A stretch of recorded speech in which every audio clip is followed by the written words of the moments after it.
2024 और 25 को लेकर मोदी सरकार अंतरिम बजट पेश कर रही है।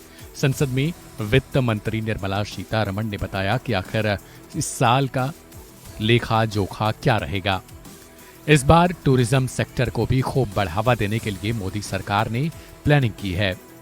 बता दें कि पिछले कुछ दिनों पहले ही टूरिज्म को लेकर एक विवाद भी छिड़ा था और वह विवाद जुड़ा था मालदीव और इंडिया का।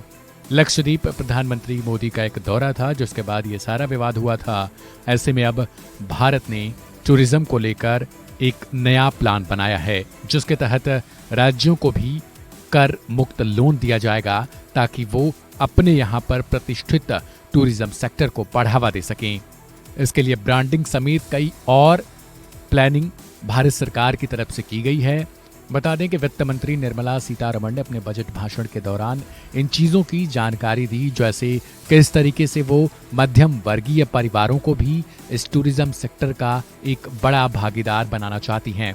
उन्होंने बताया कि मध्यम वर्गीय परिवार भी अब भारत में टूरिज्म सेक्टर को लेकर प्रोत्साहित है और वो एज अ टूरिस्ट कहीं जाना भी पसंद करते हैं। बता दें कि वित्त मंत्री निर्मला सीतारमण ने ये सारा लेखा जोखा संसद की पटल पर रखा कि आखिर आने वाले समय में भारत किस तरीके से टूरिस्ट प्लेस और टूरिज्म को बढ़ावा देगा, जिसके तहत लक्षद्वीप जैसे आइसलैंड को भारी बढ़ोतरी मिल सकेगी।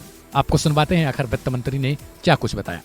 Comprehensive development of tourist centers. The success of organizing G20 meetings in 60 places presented diversity of India to global audience.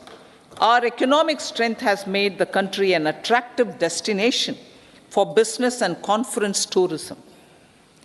Our middle class also now aspires to travel and explore.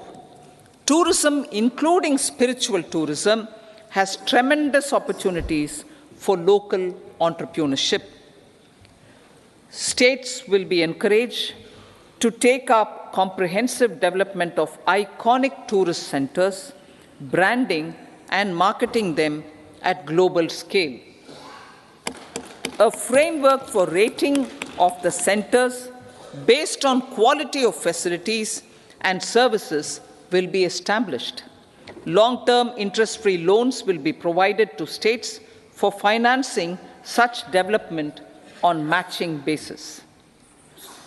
To address the emerging fervor for domestic tourism, Honorable Speaker, sir, projects for port connectivity, tourism infrastructure, and amenities will be taken up on our islands, including Lakshadweep. This will help in generating employment also. लिहाजा देखने वाली बड़ी बात होगी कि मोदी सरकार की ये प्लानिंग आखिर टूरिज्म सेक्टर को कहां तक प्रोत्साहित कर पाती है, क्योंकि पिछले कुछ दिनों से लगातार मालदीव की तरफ से ये कहा जा रहा था कि भारत भले ही मालदीव का बायकॉट कर रहा हो, लेकिन उसके यहाँ पर टूरिज्म प्लेस जो हैं वो उतने विकसित नहीं हो सके हैं।